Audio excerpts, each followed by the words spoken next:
Hey everyone, welcome to today's video.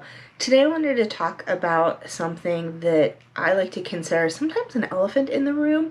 I wanted to talk about stress. So it's December, it's 2020. Everybody has been having an incredibly stressful year. Stress levels are through the roof and sometimes feel like they are completely unmanageable.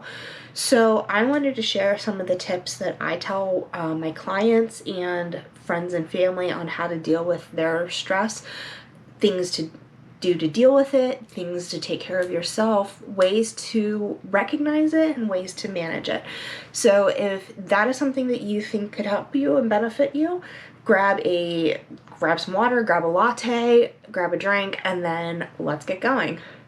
You know, actually, I think I'm gonna get a latte. I'll be right back. All right, so I've got my latte, add a little bit of extra whipped cream just to make it a little special. So let's just dive right in. So number one is to acknowledge your feelings and acknowledge what's going on. Are you feeling more stressed out because of the time of year, because of something personal going on, because of something going on in your neighborhood or your environment? You know, kind of doing that self-check-in. Am I feeling okay? Am I feeling burned out? Am I getting stressed? What's stressing me out? And acknowledging it. Sometimes that can be the most freeing feeling, is just saying, this is stressing me out. You've put a name to the problem. And sometimes, you know, when we're looking at ourselves, it's always harder to look in the mirror that is ourselves. I don't know if you've heard that saying or not, but you know, it's easier to see issues and see what's wrong in somebody else than it is to see it within ourselves. So number one, and this is sometimes the hardest thing, is acknowledging that there's something going on that's making you feel stressed, anxious, worried, whatever it may be. Number two is to reach out to a trusted friend or family member. You know, calling a friend and saying, hey, this is really stressing me out. Can I just talk about it? You might be surprised to find out that they're dealing with the same or similar thing and are feeling exactly the same way as you. And I can't tell you how amazing it feels when you're struggling with something and you find out that somebody that you trust is struggling with the same thing. It's easier to face things with support than it is alone. So, and even if they're not experiencing the same thing or similar thing as you, having somebody listen without judgment and understand and just, you know, even say, what can I do to support you, will help tremendously. Number three is to be realistic about what is going on and what you can do about it. So, you know, say for example, easy example, you drop and you break a plate. You can't do anything about the fact that the plate's broken. You might be clumsy. It may have been a lot of distraction going on around you. It may have been, you know, that the plate was wet and soapy from washing it and it slipped. You know, you can try to fix it, but it won't be the same. Most of the time, things like plates just get thrown away because they can be replaced. But being realistic about it. An accident happened. Let's correct it and let's move on. You know, there's no use, you know the phrase, there's no use crying over spilled milk. It's kind of like that. But whenever you're feeling stressed, you know, trying to say, I can do these 15 things in a day, when your energy and your stress level aren't matching, so when your stress level is way up here and your energy level is way down here, there is no way you can possibly accomplish 15 things in one day if that's not realistic for you. If it's something as simple as getting out of bed and brushing your teeth is all you can manage in one day because of your stress and your anxiety levels, that's okay. But it's important to be realistic and not hold ourselves and hold yourself to that high expectation that you're going to be defeated by not being able to meet. Number four is setting aside some self-care time intentionally. So when I say that, I mean actually scheduling it as if you were scheduling a doctor's appointment. It could be something as little as 15 minutes. It could be something as long as an entire day of self-care time. And you know, I think it's important to note too, so many times when people talk about self-care, they talk about like getting a massage, getting your nails done, playing video games for the day, that is self-care, but there's other elements to it as well. Self-care can include unplugging and turning off your phone or electronics for a day. Self-care can include seeking professional help like a therapist or talking to friends and family. It can, be a whole variety of things. Self-care can even be going for a walk and getting some physical activity in, because our physical health and our mental health are completely intertwined. You can't have one without the other. So what is self-care for you? What do you need to take care of the mind, body, spirit triangle, so to speak? Again, yeah, getting your nails done might be amazing self-care, but does it fulfill those other areas that might need some help? It's up to you to decide. But, make a list, write it down. What are things that fulfill you? What are things that help you feel better? What are things that make you feel better mentally, physically, any of those areas? Number 5, now this is a tough one that I personally have struggled with, is sticking to a budget. When we are stressed out, or we are anxious, or we're worried, or we're upset, sometimes emotional spending can be a very easy thing to do, For example, we have an espresso machine at home, which I can make my own lattes.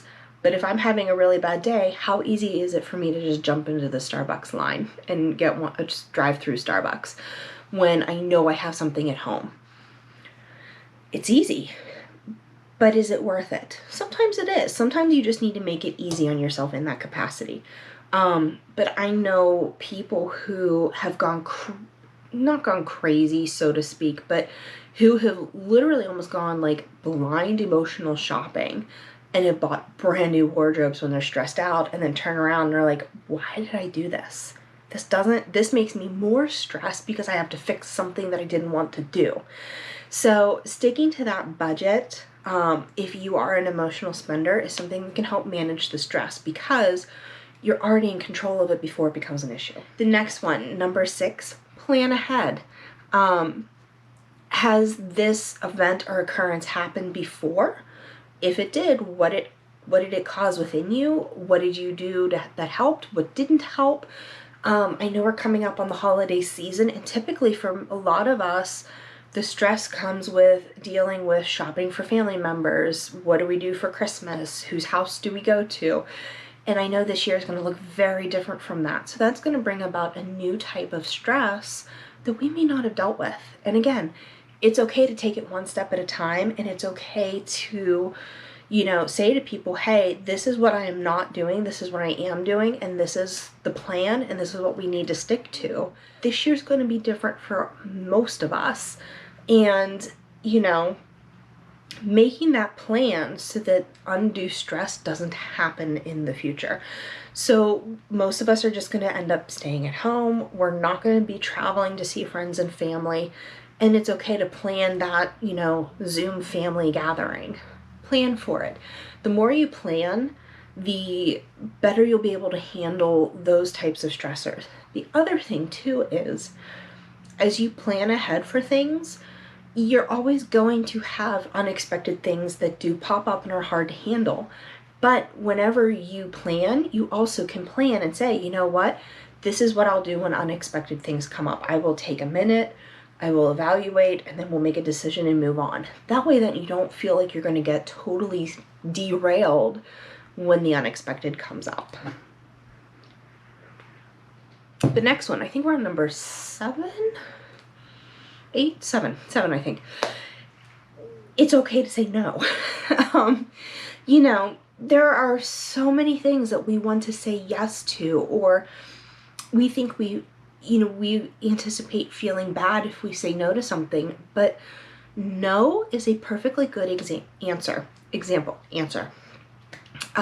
You can always decline invitations if you're not comfortable with it. If something would cause you more stress than what you're already dealing with, it's okay to say, no, thank you, I don't want to do that, or I'm not able to do that.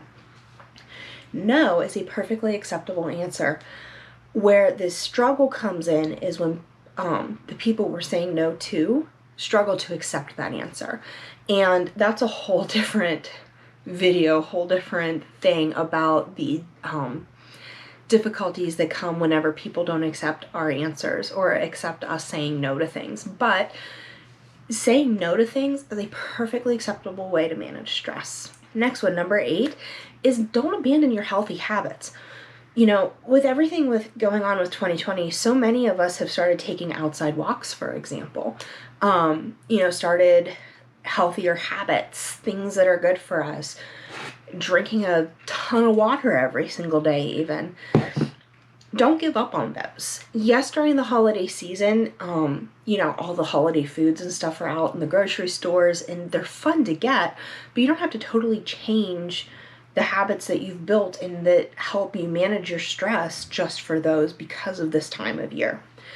And I think that goes 2020 or any other year for that matter. You don't have to give up healthy habits just for a temporary routine change. If it is something that will help you manage your stress, help you manage those emotions and those feelings, don't give them up, because you're going to be that much more stressed out if you do give up those things that do help you feel good. Number 9, take a breather. Take some time to yourself and unplug. This tends to be a next step in self-care. So while self-care could also include spending time with friends and family that are important to you, it can also be completely unplugging, reading a book, writing in a journal, doing things for yourself, maybe not being around people whatsoever for the day. If it's something you can put off to another day and you need to, that's okay. So, there's some days where when we need to go grocery shopping, I'm just not in a really good mental place, stress-wise. Maybe something happened at work. Maybe there's something going on within my family that I'm just really stressed over. But it's okay to say, hey, I want to do that tomorrow. I need to just unplug for today and take some time for today. Taking a breather is completely okay and acceptable. And then lastly, number 10, seek professional help if you need to. There are amazing therapists in this world. There's amazing mental health help. The goal of therapy is to give you the tools to fix the problems while having somebody who is backing you up 110%. So those are my 10 tips for dealing with stress during this time of year. I kind of feel like some of these are very applicable to the year as a whole, or even to this upcoming year, since we will continue to have all of these differences, and we're still learning as we go as a society and as a world. And if some of these help you, I'm really, really happy to hear that, and I hope that they do. So if you have any questions or anything, please let me know. If not, I'll see you guys for the next video. Bye.